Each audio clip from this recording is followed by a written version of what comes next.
You are now listening to the House by the Video Store podcast. Groovy. There's no more room in hell.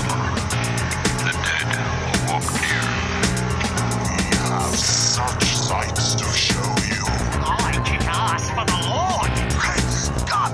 Keep away! The flower's mine. Welcome to the third episode of the House by the Video Store podcast. My name is William, and joining me today we will have Sean, Corey, Derek. And we're currently recording on March 29th. And today's podcast will cover some basic site news, talk about some things we've been watching during the week, and have a review of It Follows, the new horror film that's just been going into wide release this past weekend. So to start off with any site news, this past week our big video release was me doing a video breakdown of the X-Files home. And that was just the episode where they essentially recreate the Texas Chainsaw Massacre in 45 minutes. Inbred, retard. Well, they weren't mentally handicapped that we know of. They just mentally didn't. handicapped is the proper word. Yes. They didn't really speak, really. The killers. So I think that was a cool episode that if you've watched the show, the video just kind of goes through the key moments of it, breaks it down. Which is great. Which is great too with the announcement of the series coming back, something to hop into. And if you just want to go back and watch some episodes, you know. It would be nice if he kept his same character from Californication also. It was like Fox Mulder, sex addict. Well, I think that's him in real life, actually. Isn't he a sex addict? Yeah, I think I did read that. Yeah, I mean, poor him for being afflicted with that terrible disease. Yeah, it's a rare disease. And I mean, and two, just being like, You don't know what I live with. I mean, and two, for him to have that and to be like an attractive Hollywood actor, I mean, Yeah. that's just terrible. And to be able to make a show about it where each week he has a different woman. Please pray for David Duchovny. He needs all your prayers. He's going through a rough time right now. Son of a bitch. All right. So we also put the trailer up for Maggie, that new Schwarzenegger zombie film, which looks pretty good. I was really surprised at how interested I was in that. I was like, oh, God, another Schwarzenegger movie. Like I said in the post, was kind of bummed it's PG-13, but I'm totally fine with that because the tone of it seems like that'll be fine for what they're trying to accomplish with it. You know, it's not like an all-out action film where it may suffer from not going over the top, but Schwarzenegger's been doing some cool stuff post politics. I watched Pumping Iron the other day. Oh yeah? Has any of you guys ever seen that? It's a documentary. No, I've seen clips from it though. Oh my God, it's pure comedy the whole time. If you watch anything Arnold Schwarzenegger related, you need to watch that documentary because it's got Lou Ferrigno. Like they're training to do the I think it's like Mr. Olympia or Mr. Universe contest, and Lou Ferrigno is just like trying to train his ass off to beat Arnold Schwarzenegger in it. And I didn't know this for the longest time, but Lou Ferrigno's partially deaf, I think, so his speech That makes sounds sense. a little different. Yeah, that makes sense with the way he talks. And there's a clip where they're saying, you got to beat Arnold. You got to beat Arnold. And he's like, I want to do it more. Put more weight on it. I've seen that clip before. Dude, he's lifting this weight. And every time he does a rep up, he goes, Arnold, Arnold, Arnold, Arnold. I don't know. You just need to watch it just for that. It's amazing. But yes, go see Maggie. All right, so I guess we can roll into what else we've been watching, right? Yeah, we can go into what we've been watching. Mine's relatively short this week. Since I did that X-Files video, I watched that episode a couple times. The only other thing I really watched was I fully watched Scream 3 from beginning to end. It's a movie I'd started watching a few times and kept falling asleep. That just kind of shows you why that franchise went away for about 10 years. Because it went from being a movie series that was parodying and commenting on the genre of slasher films just to becoming another kind of knockoff type film in that genre. Yeah. Yeah, and now with the new show, which I think it might be just the name they're using for casting, but it's well known, so I don't know why they're using a secret name, but Hush, I think is what it might be called. Did you see that, the news on the MTV show? I hadn't seen anything on the news aside from the fact that they weren't using the Ghostface killer as of yet in the production. Yeah, in like The Wu-Tang casting listing, the new Scream show for MTV, they're calling it Hush in the cast listing. So I don't know if that's an official change or what, but it's supposed to be a take on the social media generation, which they can do something good, great, but at the same time, they're probably just trying to figure out how to update it for modern audiences, and Yeah. we'll see how MTV does with it. Yeah, I've been kind of all over the place myself. I watch like so much random stuff during the week. Me, I'm big on anthologies. So I watched Campfire Tales, which is from 91. I think 91 or 92. And just very low budget, like anthology, like creep show about little kids in the woods around a campfire, and a bum comes up and sits with them. And it's Gunnar Hansen, actually, who was Leatherface in Texas Chainsaw Massacre, and just tells 4 short stories. It's actually surprisingly pretty good. I watched The Descent for the first time in years. Yeah, that's an awesome movie. Yeah. Written and directed by Neil Marshall. It's pretty good.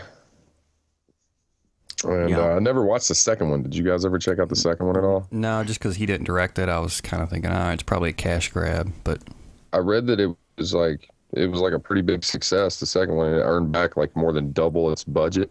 wow. And I was kind of surprised because I never really heard anybody talk about it once it was released. I didn't have any want to see the second one after the way the first one ended, because I just really hate that when they just keep making sequels to stuff. Like, man, just leave it on a question mark, man. Yeah. It's better that way. The first one was so good, and it was like self-contained, and same here. I was kind of done with it, different directors, so I knew it wasn't really. Yeah. Well, And- too, if anybody's a big fan of Neil Marshall, it seems like most recently the main things he's been doing is directing TV. So every season on Game of Thrones, he typically directs like their biggest budget episode with the most action happening. Oh, wow. And then he's also directing, I think, in the new season of Hannibal, an episode or two. That's really cool. So you can catch him on TV now. What was, let me look this up, that kind of medieval Centurion, I think, or something? Yeah, I watched that. And I watched Doomsday, too, which was his Mad Max Escape from New York. Yeah, I've seen some of that. I liked it. Wasn't bad for what I seen. I didn't watch the whole movie. Yeah, it was kind I'd of just rather watch Mad Max. yeah, same here. It was kind of forgettable, but it was fun to watch. I went to theaters to see that, and it was a good time And, most of the way through. Lastly, hit my late night Walmart buying spree, and found a $5, one of those $5 like triple features. And of course, those things never have 3 of the same kind of movie on it. Yeah, They never, it's so stupid because you always see something that you want on it and then you don't want anything else. And I found Space Invaders Yeah. from, I think it's like 1990, the small people, the little people like with giant heads, and they crash land in the country. And it's kind of like a kid's comedy. Isn't there like a little space rap at the end or something? I can't Or am I remember. making that I haven't up? even watched it all yet, but I liked that movie as a kid. well, I got it, and I'm like, oh, yeah, Space Invaders, because I had a bootleg of it for a long time.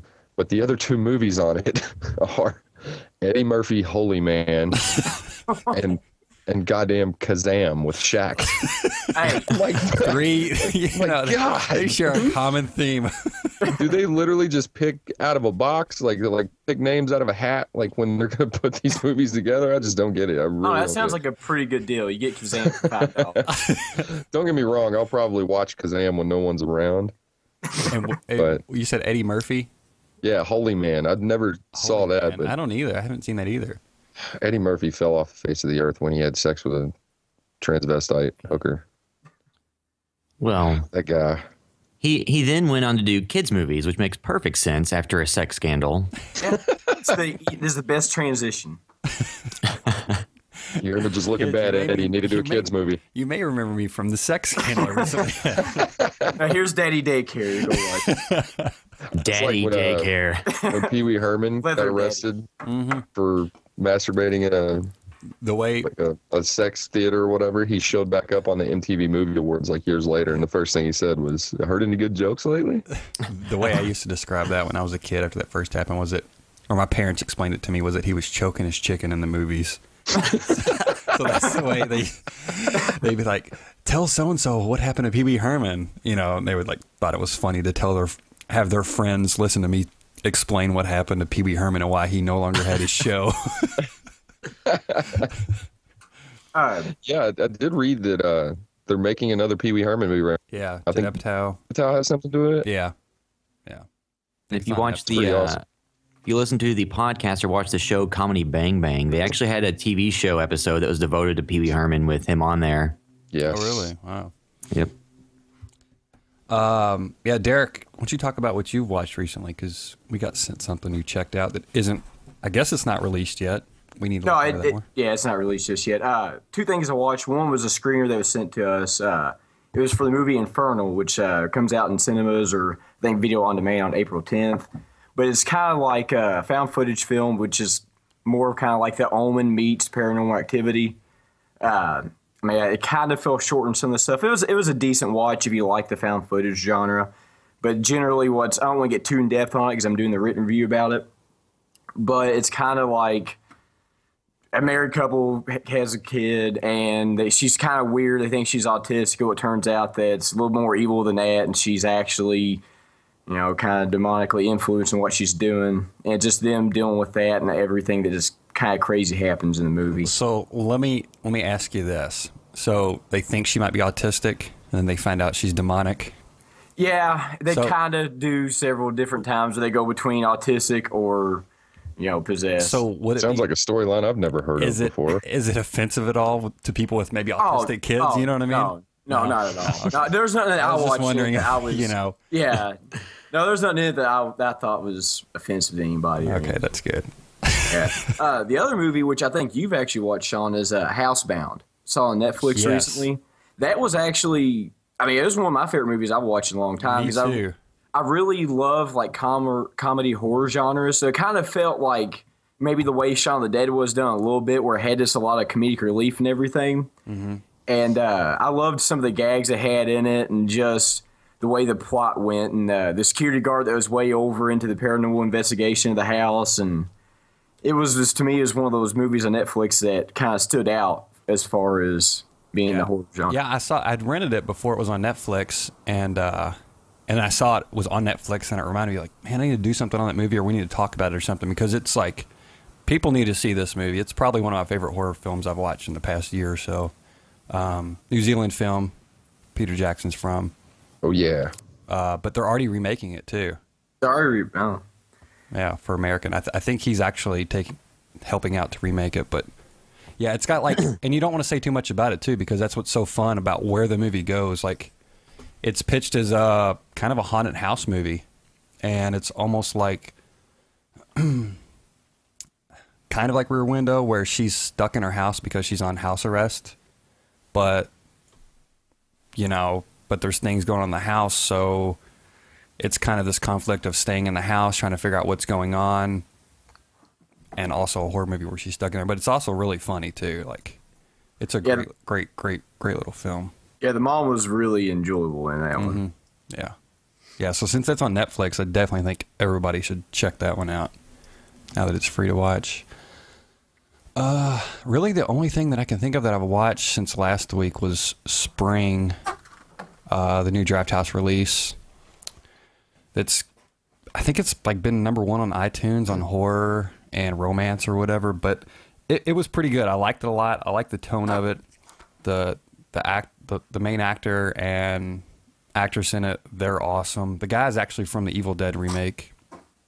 The girl, I can't remember what she's from. But it kept getting pitched as like H.P. Lovecraft meets Richard Linklater. And there's not really a lot of horror elements to it though. Like, in the trailer you see that she transforms into some type of monster. So this guy kind of falls in love with her.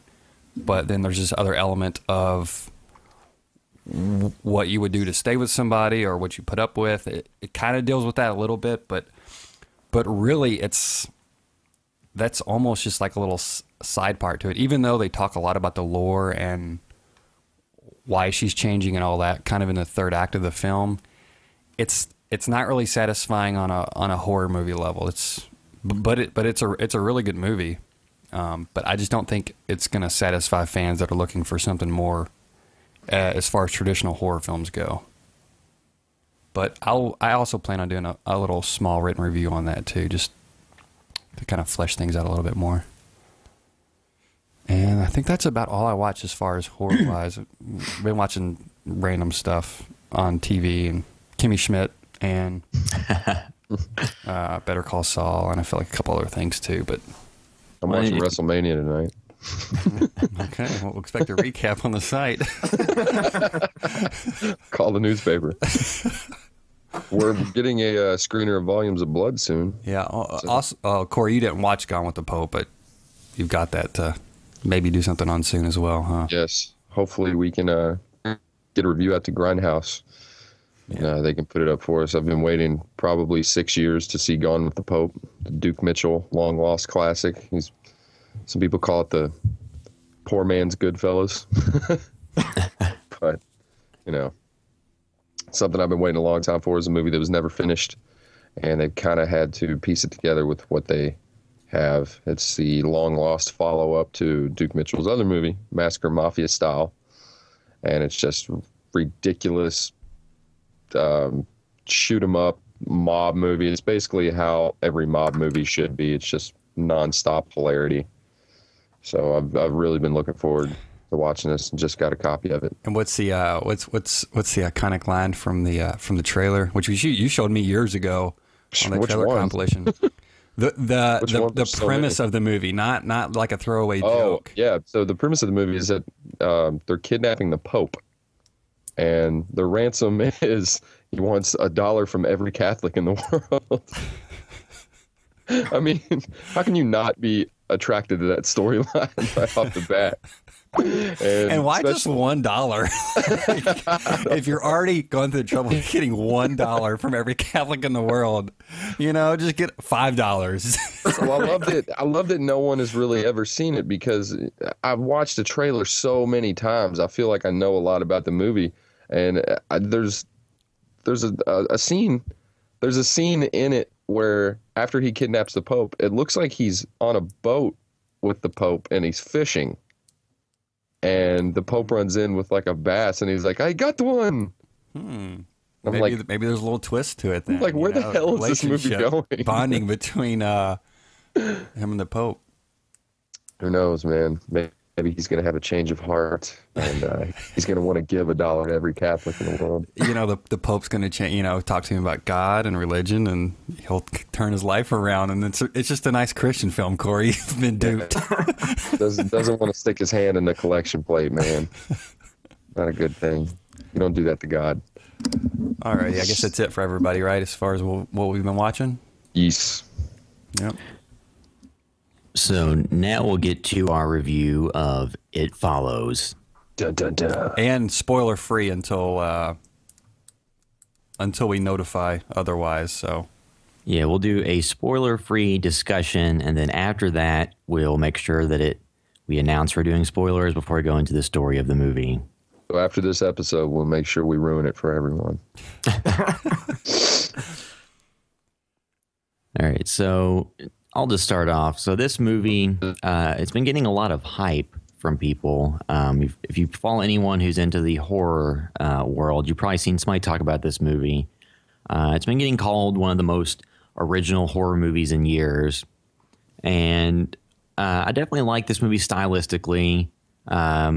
The soundtrack was awesome. It was very reminiscent of 80s. And yeah, that was one thing that was like constantly on my mind the whole time. I'm like, man, this score is awesome. Yeah, and the guy that did it, Rich Vreeland, I think I guess he's Disaster Piece, or I guess that's what his musical name is known by. He did the score for Fez, the game, too, which has an awesome soundtrack. I just found that out. And at times, too, in the movie, it sounded like a throwback horror film, but also at some points it sounded a little bit like a video game. Yeah, it kind of popped in my mind a couple of times for sure. Like the early '90s Nintendo games almost. Yeah, and then I found out, oh, it was the same dude that did Fez. It kind of makes total sense. Yeah, I really love the soundtrack. It almost reminded me a little bit of Drive because they both had such good soundtracks to them and gave you that like 80s-ish vibe. Yeah. I thought the exact same thing. I was like, man, this kind of reminds me of Drive. And they really helped carry the movie and kind of push a lot of the scenes together, I think, you know. When talking about the soundtrack, another movie that I think sounds similar to this is The Guest, which also stars Micah Monroe, who is the star in this movie. Oh, yeah. So that's it's a good double feature to watch that movie and this one because they're very, very different, but both are just kind of throwbacks to an earlier era in horror.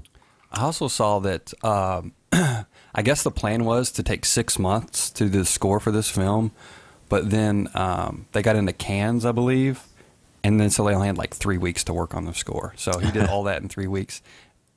And didn't he do, was it Assault on Precinct 13 or one of his films? He did the score like in a few days, I think, by himself. Wow. And it kind of, you know, it's that simplistic, sometimes that works. And I think it did here too, where they just kind of went with like a simplistic tone and were able to repeat it and kind of, you know, build atmosphere around it and just a feeling of the movie that kind of ties it all together because the score is not all over the place. Yeah, because I mean, the movie was good. It was not hard to follow or stay interested in, but the music carried each scene so well. It just, the transition from each scene, the music was just great for it. Yeah, it kept it moving really well too. Yeah. Another thing to like about it too, though, was since the way they did the styling of the clothes and just everything, it kind of gave the movie almost a timeless feel because that movie could have been easily set in the 80s or today, but you never really know for sure. So I think that's a movie too that if you watch it 5 years from now, it won't really age any. Mm-hmm. Yeah. Well, to the cinematography that they use in this movie, it used a lot of very slow, composed shots with the camera slowly tilting or panning. So it was a good departure from a lot of modern movies where it's just a bunch of, you know, quick cuts and slam cuts and perspective shots. And yeah, a lot of confidence on the director's part where you can tell he knew exactly what he wanted to do. And he didn't he didn't overdo it or waste time showing you stuff you didn't need to see. He would show you specific, he would show you a scene and then you would kind of always be watching for the thing that's following to pop up behind some of the characters or something. Yeah, So because he kind of just like let the camera be instead of doing a lot of cuts, you're always kind of like looking over their shoulders. Yeah, you're always on alert the whole time. Yeah. You're always wondering, where's it at? And I think the fact that they would just hold shots, it made it more unsettling because you were like waiting for that to come out. Instead of them just cutting in a conversation going back and forth, back and forth, back and forth. It worked great for the movie. I agree. Something else that I liked about this movie a lot is just the actual like setting of the movie and the houses it took place in, and just it looked more like a real town that most people live in. An 8 Mile, baby. Yeah, it's set in Detroit, and it's just a lot of movies are super glossy. People have these mansions that in reality cost $1 million, and there's no way, based on the profession of the people in the movie or show or whatever it is, they could actually live there. So this looked like people's houses you've probably been to, at least if you come from normal Americana towns. Yeah, and that's where the director's from too, Detroit. And I think his previous film, I can't remember the name of it, which I didn't see. It wasn't a horror film, but it's something about like the something of the American Sleepover, which kind of deals with the same thing with like younger people, adolescents and stuff. Oh, the Myth of the American Sleepover. Yes, yeah. From 2010. And real quick, a brief. Did we already do a brief recap of what the film is about? I don't think. No. Essentially, it's kind of a STD that gets passed on. There's a very big sexual tone over the whole movie. Yeah, so it's almost like The Ring, I guess, passing on the videotape. Yeah. So somebody has sex with somebody, they pass on this thing that follows them, and the only way to get rid of it is to pass it on to somebody else, and it'll keep following you until it kills you. Well, if it kills somebody, then it goes back to kill the previous person that gave it to them and goes on back down the line. So essentially the setup is one of the main characters has sex with somebody that gives it to them, and her friends, which is kind of just like I mean, it felt like me, like the neighborhood I grew up in when I was a kid. You know, it's just these group of kids that live together, known each other forever. So they're kind of going through trying to figure this out together. And I really like too that, you know, it's a really interesting premise, but they also get out of the way really quickly. Like it happens quickly, and then they get the setup, and all of her friends, everybody's aware. So after that, then you can kind of start having fun with the movie because you're not waiting for her to tell somebody, oh, well, this is what's going on or whatever. They don't waste any time. They kind of set it up and you start having fun right away, waiting for the thing to come after them. And everybody knows, you know, what they're looking out for. Even though they're not completely convinced, you know, nobody's like doubting her too much. Right. It kind of reminded me of a film I saw called Contracted. Mm-hmm. And it's kind of got the same sexual tone. She catches something from someone else and something's happening to her and no one believes her. But that, you know, that movie couldn't hold a candle to it. Follows was way better. I love the storyline, and it was a lot more than I thought it was going to be. A lot more what? Original than I thought it was going to be. And one thing, or go ahead. I think one thing too, a lot of times these movies get overhyped, so you go in with them such high expectations. And this is one of the few movies I've watched where I didn't come out disappointed. Because you hear so much about it, and you finally watch it, and it was actually probably better than I thought it was going to be on a lot of ends. And two, like, I don't know that I would describe this so much as a straight up horror movie as I would describe it as just like a thriller. Yeah. Not a lot of scary moments, really. It was just tense moments because you're always waiting for the thing to show up. Yeah, it's a little bit of that fear of the unknown. Like, you know something is going to happen, but you're not sure what it is, so you're just kind of on edge and waiting the whole time. Another thing that I love that this did is something that I think is a huge problem with modern horror, especially the remakes. They tend to mythologize their stories and go into the background of everything, give you everyone's backstory and origin and the reasoning. And, like, I know some people like the Rob Zombie Halloweens, but you don't need to see why Michael Myers is evil. He just is. Yeah. In this movie, that you get no information as to why this thing follows people, what it is, how you stop it.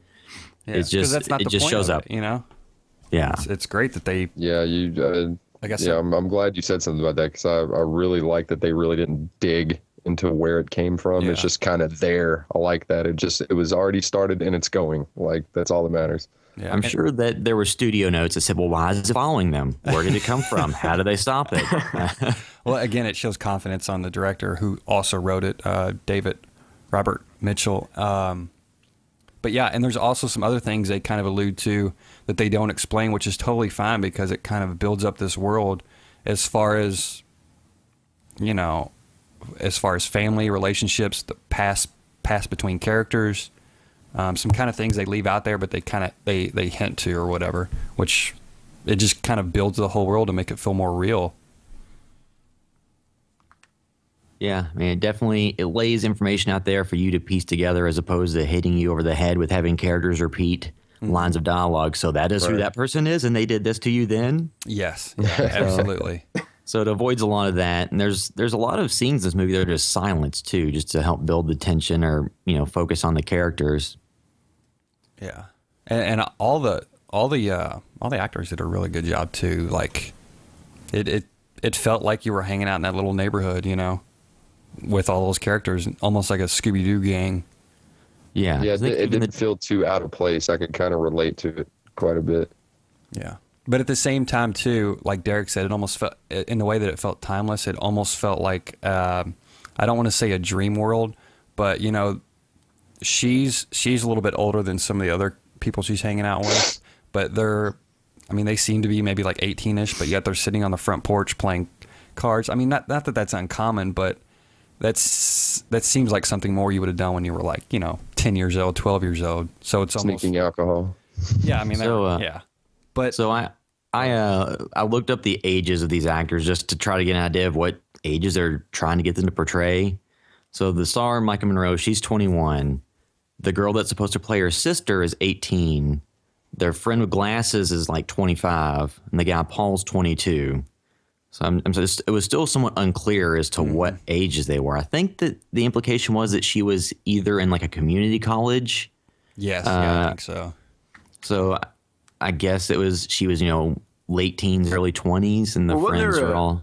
Wasn't there a scene where she's drinking in one of the restaurants they were in? Yeah, like early on. Yeah, so she's probably 21 in the film too, I would think. Another thing too, when I mentioned it's kind of almost like a dream world, like timeless, kind of unsure of exactly where this place is at. I mean, it's Detroit, but as far as the setting and the mood and everything, I was also thinking about how the thing follows them and they can never get away from it no matter what. And that's also like, you know, you have those anxiety dreams as a kid, or at least I had them before, where something's chasing you and you can't get away from it. I still have those. You know, and I was reading stuff from the director, and he said it exactly came from dreams he had as a kid too. You know, so a lot of this is pulled from his youth, and I think that's why it's hitting a lot of people, you know, on the right gut level, and that's why a lot of people are responding so well to it. And it's very American in that way because it's very specific to kind of the American suburbs, you know, middle class. Well, one thing too, like this movie is like theoretically, because it follows you so slowly, you could live an entire life with it following you, as opposed to like movies like The Grudge or The Ring, where regardless of what you do, you're going to die. With this movie, you at least have a chance to live somewhat of a normal life compared to a movie like that, where you could try to outrun it. That's all you did. Yeah, but just the same too with the film. The entire time though, it will be unsettling and tense. You know what I mean? Yeah. So This would be a perfect situation for a semi-truck driver to experience. Yeah, sure. Bring it on. I don't mind. Bring it on. Coming after me. I'm Go always ahead. on I'll the be in road. California tomorrow. So before we get into spoilers, we can probably just go around and have everybody give their final verdict on whether or not someone should check this movie out. In my opinion, if you don't have to be really like a horror fan. If you just like well done, tense movies, this is definitely worth a watch. It's got a good cast, great special effects because you don't really there's not much attention drawn to the special effects. You don't really think about it. You just kind of believe what's happening in the world. Yes, no unnecessary CGI. I was thinking about that this morning too, Yeah, it's very well shot, edited. The soundtrack is awesome for it. I mean, I can see some people not liking it if they want movies that give them, here's your backstory, here's what's happening, here are the characters, here's them resolving it, it's over, it's all wrapped up in a nice bow. You might not like it if that's exactly what you want from movies, but if you want that, you're probably not listening to this podcast. Yeah. So I would say if you're into horror that's more about tone and ambiance and things like that over body counts, this is definitely a movie worth checking out. It's definitely a movie that gives you the feels. And it's not just something that you're watching and, you can actually kind of, they build such a good tension in the movie that you just kind of feel like you're there. You're just waiting. You're on edge. And, the music really helps build an atmosphere for the movie that just makes it really good to watch. Again, not a complete horror film, but just a good suspense type thriller. If you're into that kind of stuff, it really didn't disappoint, because coming from somebody who's like personally not really into a lot of modern horror films, I get let down a lot. It was very good. Nothing was overdone. Again, no crazy CGI that was unneeded. It told a pretty crazy story that gets you interested. So yeah, I definitely think people should see it. Yeah, absolutely. I mean, if you're a fan of horror, absolutely. Just on the fact of how much people are talking about this film, but let alone if they weren't, you should absolutely see it. But yeah, I've seen some people say, "Oh, the best horror film in the past decade." I think it may be the fact that this may be doing all the right things for those certain people, or they may not respond to other horror films that may be more effective on a scary level. Where this is, like I said, it kind of hits you on a subconscious level. For those of us that were probably raised middle class in America. Right. I had one other point I was going to bring up, but I can't do it. So, Derek, on to you.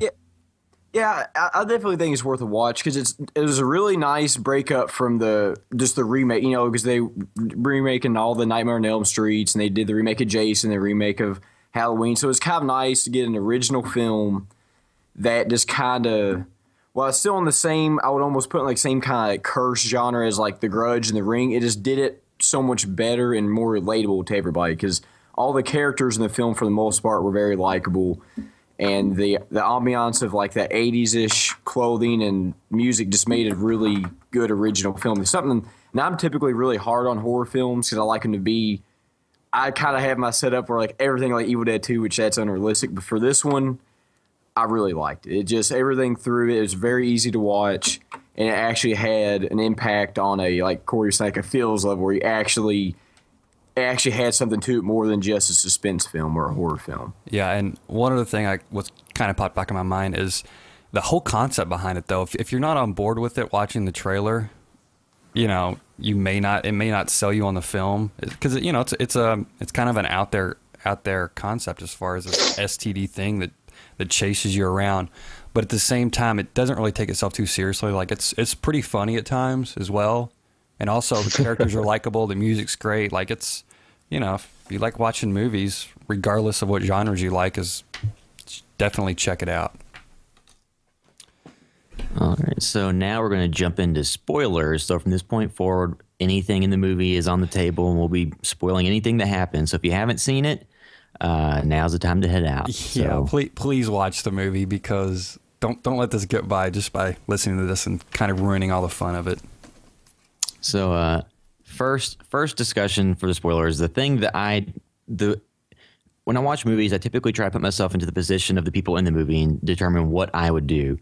If I were her, I would go to the airport and find like a group of guys who are going the farthest place from Detroit that you can find. Somebody's going to Japan. Okay, go in the bathroom, have sex with them, and it's going to take it like 20 years to get there. Well, I mean, You live a pretty good life in 20 years, you know? yeah. I mean, because it's going to, I mean, but like, and two, like, find somebody that's wealthy and stuff that has like a nice house, and it might be harder for it to get to them. You know, so then, and then you get their email and send them an email a year or two later explaining what's happening and tell them to have some sex with other people in Japan or to travel. What do you have against the Japanese, William? Okay, whatever. Kill the They could, Japanese. if they travel from Japan to then like Australia and have sex with someone there, like you're like, even if the person in Australia dies, it's going to take a long time to walk from Australia to Japan, It's and going then from Japan to the U.S. Yeah, We're not so going to let that thing board a plane.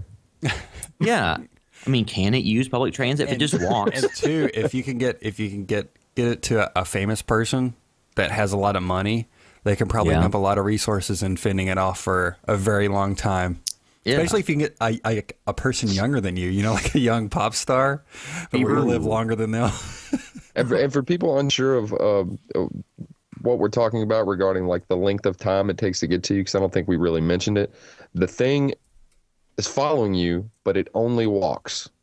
That's why we say it takes so long to get to us. Yeah, It can get to you. You can drive as far as you can, and it's going to take as long as it takes to walk to where you are to get there. So that's what we were saying by you got like plenty of time to move around and get a new plan. Yeah, that's the way it's explained in the film. He explains it to her. He's saying, you know, he tells her a couple points like drive far away. It'll buy you some time because it's going to be coming after you. So Yeah, but with, you know, family and friends and being in an area that you're familiar with, it's kind of hard to stay away. You know what I mean? So it's constantly after you.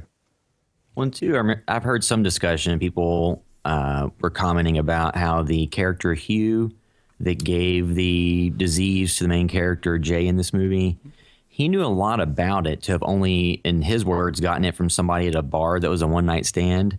Yeah. So how did he figure out all this? Or was it just that he had a bunch of encounters where he barely survived and figured it out? Yeah, I'm thinking that it followed him for quite a while before he did something about it. See, that's what I have to go with, too, is that he dealt with it for a significant amount of time and just figured all of it out. I mean, the dude that house moved into a fake house, you know, and so he went to some pretty big lengths from what I can tell. It seemed to me that he had been dealing with it for quite some time. So, yeah. So like I said before, they kind of set up early on. All the characters know what the situation is. And after that, it's just basically her trying to stay away from it. They're in her house at first, and then they go to the lake house, right? After I think the character's name was Greg. Yeah, because she runs through the neighborhood. The guy Greg, is he the same age as her? I'm guessing. It's what it. I think she made it clear that they went to high school together. They had sex in high school or something like that, and then he didn't talk to her for a few years because he mentions, I should have been nicer to you the last few years. Mm-hmm. Yeah. And they were in the same class at the community college, too, or whatever that was. Yeah. Oh, I didn't even... Okay, yes, yeah. Remember when she's looking out the window and he kind of sits there and watches her when she gets up and leaves class? Uh-huh. Yeah, I kind of forgot about that. Oh, one other thing, too, about the thing that follows them is that one thing we left out is it takes the shape of a lot of people that they know. It's either someone random or a lot of times in the film, like when Hugh first shows it to her, it's a naked woman walking up, which turns out to be his mom. A lot of them are naked, which I didn't really understand. Yeah, I didn't understand it either, but a lot of them were naked, and a lot of them were people that they'd already seen because, like I said, Hugh's mom was the first time he saw it because you see it later on when they go to his house. Great rack, by the way. Yeah. Nice boobs, Mom. So, too, like we mentioned earlier in the review, there's kind of like a Scooby gang of the kids. And one of the big key scenes in the film was when they decide to try to kill the thing it's following, where they go to the pool and set up booby traps for it, essentially, when it doesn't work. Yeah, I saw an article where the director addressed that people were kind of complaining about that scene because they called it stupid, you know? It was, I mean, I'm not going to shoot it down and shit all over it, but it was a little out of nowhere. Like, well, the way he... It's like, okay, we'll just electrocute it. Like, where did that idea come from? Well, the way he explained it is it was kind of almost like they're dumb kids, and they came up with this stupid Scooby-Doo idea. He was like, yeah, it's a stupid idea, but they're dumb kids, and they hadn't, you know what I mean? They kind of didn't know what else to do. Yeah, because as it was going on, I remember I looked at William. I said, like, was there something that I missed? Like, was there something that I missed? Because it seemed like they had that plan just like ready to go, like waiting in the batter's box the whole time for it to, happen. Well, and like William said last night, I think it was when he saw the picture of her in a pool, he kind of says, "Do you trust me?" And then they go on to that. So I think that was him just coming up with a plan in his mind, which was, not a great plan, but I guess it was better than what anybody else had. Yeah, the scene where he sees her in the picture and he gets the idea, it kind of leads you to believe that there was something that influenced that idea. Mm-hmm. Yeah. And which kind of brought me back to, did I miss something? Like, well, and another thing that I was thinking about too is, I don't know if there's any relevance to it, but water is a big thing in the film. Like, it starts out with her in the pool, and I don't know if it has to do with, sexuality as a young adult. When you start seeing people in various forms undressed at pools, they talk about going to the pool, kissing at the pool for the first time. Yeah. She goes out onto the lake and has sex with those guys. They try to kill the monster in the pool, so yeah, maybe. Yeah, maybe. So there's just a lot of possibilities are endless. Also, too, the pool she has at her house, they destroyed at one point, too. Because it shows it later and there's a hole knocked in it. Yeah, I think there's some significance to all that, which I haven't quite, all the way figured out. Yeah, that was the only thing that I thought if they were going to explain something, they probably should explain a little bit well, because what seemed relevant to the whole thing. And well, I think it's one of those things where it's the audience can kind of figure it out as you kind of gather your own meaning of the movie, which it gave you a little bit of freedom to do, which was pretty cool. One other thing, too, I liked about the pool scene, though, was a lot of times in this style of movies, like the person who's being attacked by the unseen force can never really 100% validate that it actually exists. But when they throw the blanket over it and it drapes over the I actually really liked that for some reason. Yeah, that pool scene was probably my favorite, just because it was fun. It was these dumb kids trying this stupid plan and it going wrong, just like in Scooby-Doo, and it like backfires on them. And he starts throwing all this stuff at them, and they kind of play with the rules. Like Derek said, they throw the blanket on them so you can see it, and they kind of learning how to fight it. And he would have got away with it if it wasn't for you crazy kids. Stupid dog. Well, and two, like we talked about, like it not hitting you over the head with exposition. Like the form that it had at the pool was actually her father. Yes, which you later see just due to a picture that's at their house of the mother, father, and her. Yeah, which is towards the end of it was after that scene, right? Yeah. Yeah. And they don't give you any explanation as to why the father isn't there, why the mother is the way she is, because they make it sound as if she's unstable. Mm-hmm. So they just add layers into the movie that make it seem more relatable and realistic without giving you somebody just sitting there and talking at you for 30 minutes explaining everybody's backgrounds. Yeah, that was a big point. It only showed the mother that one time when she was sitting in the hospital, didn't it? No, and she was at the house talking about after what happened to her daughter. Oh, yeah, that's right. Because from what I could gather from it, she was just a real bad alcoholic, and she would just pass out and sleep all the time. One other interesting form it took is after she had sex with Greg, and she was kind of watching, and Greg had never had any issues with it following him yet, or so he said. When she's watching his house at night, and she actually sees Greg walk by and break out the window and go into Greg's house. Yeah. One thing I thought was interesting about that is that maybe it took that form to lure her into the house again both at once. Because there would be no other reason for it to take the form of the person who was going to kill. Maybe, yeah. Yeah, I was wondering that too. I was trying to think, is that Greg? Because it looks like him. Yeah, because that was the only time that it did that in the movie. It was usually somebody else chasing after somebody else, and that kind of threw me off a little bit. The only thing I can think is maybe it was just trying to lure her in too, since she was, so close to it. Or maybe since the only people who can see it are people who've had it, maybe it was acting like him just to draw less suspicion that it was a random person. Yeah. Yeah, that too. Possible, yeah. Possible. Then you have It's a the lot weird smarter than they give it credit for. Yeah. Then you have the weird scene of where it actually shows it kills somebody on screens when it goes to Greg's room and portrays the mom, and he knocks on the door, and it sexes him to death, I guess. Yeah. Sexes him up. And then that was one of the weirder death scenes, because it's like he almost, rapes him to death, and there's all the weird goo on him, and I was kind of wondering what would actually happen when it would get a hold of you, and then that kind of solidified that, okay, you get it from having sex with someone, but then when it comes after you, it kills you by having sex with you? Well, the only thing that kind of disputes that, though, is the girl from the original scene when the movie starts off, when she leaves her house and goes to the beach. The next morning, her leg's broke in half. I remember her face. By the way, her face doesn't look the same, so that's the only reason. You know what I mean? Yeah. It's not like gray or. I missed the goriest part of the movie, which was awesome. Like the first 2 minutes. So that's the only thing that made me wonder is, does it kill everybody differently, or is it just... Because on that one, it would just lead me to suspect they almost mutilate people. I think ultimately it's just going to brutally rape you. It's just going to beat you and have sex with you. That's what I got. That's a good point, Derek, because it takes on a form of people and kind of, it's almost like a personal monster, as far as just like a Jason Voorhees. It takes these different forms. Maybe it kills based on, some personal aspects too. And that's why he was sexed to death by his mom. Yeah, so, no, mommy. Yeah, the movie has a total of, that's really the only on-screen kill that happens. The other one, at the beginning, the kill starts off screen and you see the result of it.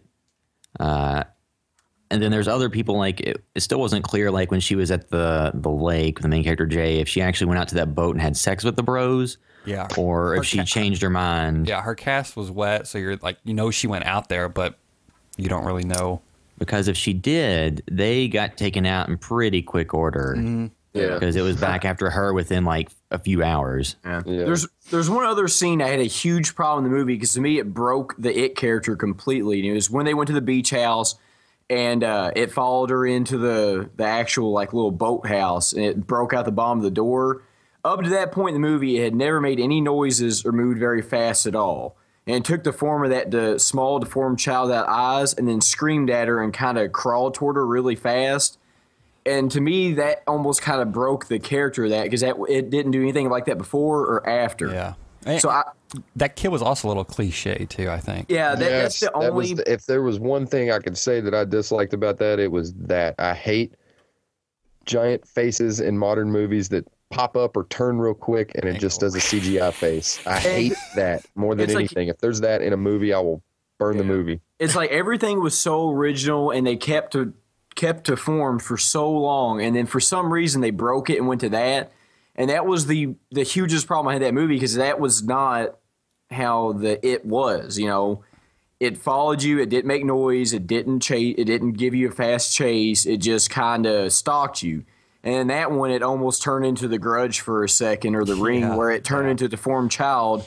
and then scurried at you really fast. And that was the biggest issue I think I have with that movie. Is Yeah, if there was just- anything I disliked about it, it was that little scene. But the rest of the movie was too good, so Yeah. I could Yeah, ignore that it was. ultimately. Yeah, it was one of those things where like, okay, this is a little speed bump. Like, it's not a perfect film, and I don't want to say I wish there would have been more fun scenes like the pool scene, because I think it's paced really well. But at the same time, like I said last night, I don't know how it's going to hold up on repeat views. I think the music's going to help it a lot, because Yeah, I could watch it a couple times, but I don't see myself like constantly going to it as like a go-to movie. because it is a lot about the tension, and the tension wears out on repeat viewings on films like that. But you know, when you see, I don't want to say it's the best element, when you see gore or certain types of horror, that stuff's kind of fun to watch over and over again. But tension, it kind of the more you see a film, the more you know what's coming, so that stuff dissipates over time, I think. But I think the score is going to help this hold up on repeat viewings immensely. A ton. Yeah. So I guess And another thing too was I loved the end when he's Paul, when he decides to maybe go to the prostitutes. Like, that was almost a fun twist, because the film sets it up pretty early on. They have this concept, they set it up, they go with it for a while, and it's almost like I was wishing for one more twist on the concept, where it kind of turns it on its head at the end of the film, or kind of gives another, I don't want to say plot twist or anything, but goes in another interesting aspect. And that kind of, you're thinking, oh, well, yeah, the prostitutes, they could spread it around to everybody. Well, I know not he that- was desperate, but dude, that's a Detroit prostitute. Man, that prostitute will have sex with you, take your money, and kick your fucking ass. Like, jeez. Yeah. Well, and two, like the movie has a lot of ambiguity in it. Like, you don't know for sure if Jay had sex with the dudes on the boat. You don't know if Paul had sex with the hookers. And then the last scene, you don't know, okay, is it just the perspective shot of somebody walking behind them, or is it, are they being followed again? And that ending kind of reminded me of the original Nightmare on Elm Street, where they think they've killed Freddy Krueger and it's all over, and then the ending is ambiguous. And they have Well, like I think the in the Freddy ending, card. they're kind of walking off together. They both have it. Well, Paul has it, but there's still that possibility that it's going to go after her also. And I think that when they hold hands and walk off, and the thing is walking behind them, it's kind of that, okay, we understand what's going on. We're just going to go at this together. Like, I don't think they knew that they had killed it or got rid of it. They knew it was there, and they weren't going to get it to go anywhere, and they were just going to, kind of go it alone, the both of them, so they can figure out what to do with it. Yeah, it So I like the ending. it was a pretty good ending. Like I said, I almost would have. It was fine. I was totally fine with the ending. It leaves you with a question mark, but not one big enough to be like, oh, fuck that. Yeah, That was so yeah. stupid. Yeah. But It kind of they're leaves a lot to your imagination in a good way.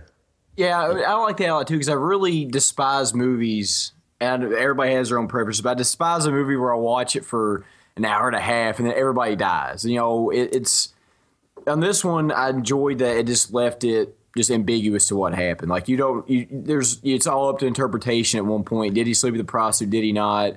Is that really a person following him, or is it the thing following him? Well, again with the STD allegory, like, well, they made their choices, and this is something that they have to live with now. So it's almost like if they would have been killed, the audience would have been like, well, they died, but I don't have to think about this anymore because everything, they're dead. But now it's like they have to go on living with this, and Right. even almost more dread and tension that they're just gonna have to deal with the rest. they of should their both life. I'm a slut. They should both join the Navy, and it won't catch them. Truck driver or Navy or Japan. Those are your options. Yeah. Or go to space, become an astronaut. How could it possibly Yeah, get you in space? that's a good idea. Just stick Join with the Fred. mission to Mars thing. Also, Yeah. this is just completely just me just making my own theory up. What if he had sex with somebody then immediately killed them? Would that stop it? I don't think so. Yeah, because I was wondering, like, does it have, they never gotten to the exact rules, which I think it just comes right back to you, is what I would think. And this isn't Final Destination. So you can't have someone try to commit suicide and fail and that somehow take them out of the lineup. All right, this is completely theoretical. What if you had sex with a wild animal? They're never going to catch a wild animal, depending That's on what true. it is. Like, what if you had sex with a monkey? I think you get Ebola, and then that'll be an entirely But new. you don't got to picture it that much. but I'm just saying, theoretically, what if you had sex with like a wild animal? They're never going to be able to catch it. Well, and two, though, like a monkey in a tree or a bird. Yes. Like a bird. But make sure it's like a have parrot. sex with this Bird eagle. in a rainforest. Yeah, but you gotta make sure it's like a parrot or something that has a long lifespan. There's but your what- solution. and what constitutes having sex in this movie? Could you just like take Insertion. the? But they never made that clear. What if you go the other route and you go in the back door? Does that count? I don't know. You know what?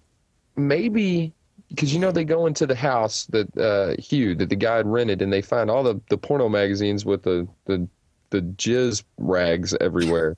That they just touch. Maybe he thought he could like beat it out of himself. Maybe he was trying Get out of me, devil Steven. But like, if you, I think he picks was up just the a magazine. horny dude. In Remember when he just picks up the magazine and he just dumps the toilet paper to the side? Yeah. You know- I remember looking at William like, oh, no big deal. It's just semen. Like I said, another, this kind of pulls on a lot of things from my childhood too. Just, the neighborhood and having Masturbation.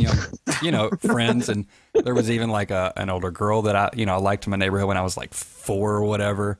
He But didn't have one of those. But also, too, an abandoned house my friend and I used to go to by his house. It was teenagers would go in there, and it was full of porn mags. Same thing. It was like same exact. I'm like, movie is so much of my childhood right here. Abandoned houses and porno magazines just kind of go hand in hand.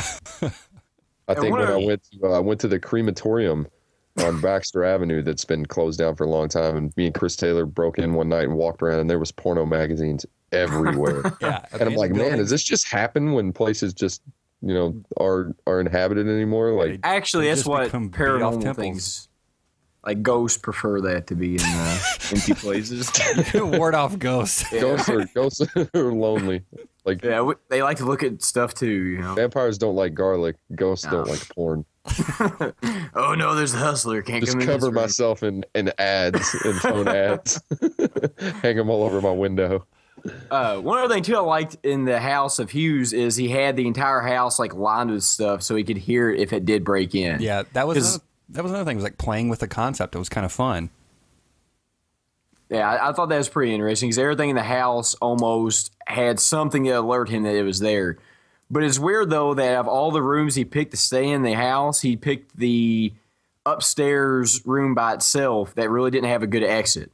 And one of the things he said to her in the beginning was always make sure you never go in a room that has one exit. Yeah. So I guess theoretically you could jump out a window, but it's just kind of odd that of all the stuff that he would have picked to stay in that house, he picked the highest up floor with just one way to get out of that room. Maybe he's a rebel. Yeah, it might have been. It's true. He likes All to right. live on the edge. So it's probably time to wrap this up. So if anybody has any last thoughts, we can go ahead and get to those now and then bring this podcast to a close. As far as site content, we got quite a bit of stuff coming up. We got in contact with Jonathan Tierston, who played Ricky from Sleepaway Camp, and we requested an interview from him, and he said that he would do it. So But hopefully we'll be he hasn't given us his email address. yeah. So hopefully we'll be in contact with him soon. We got a screener for Volumes of Blood coming soon that we're going to check out and do a review on.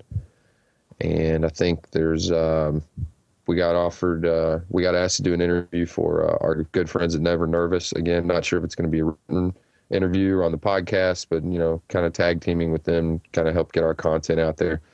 That'll be coming up soon. And also a review of Gone with the Pope as soon as we can get it done. It's quite a bit of cool stuff coming up. Yep. I think that's about it, right? Mm-hmm. All right. So that was this episode of the House by the Video Store podcast. Thanks for listening. We'll have a new episode next week. I love you all. House by the Video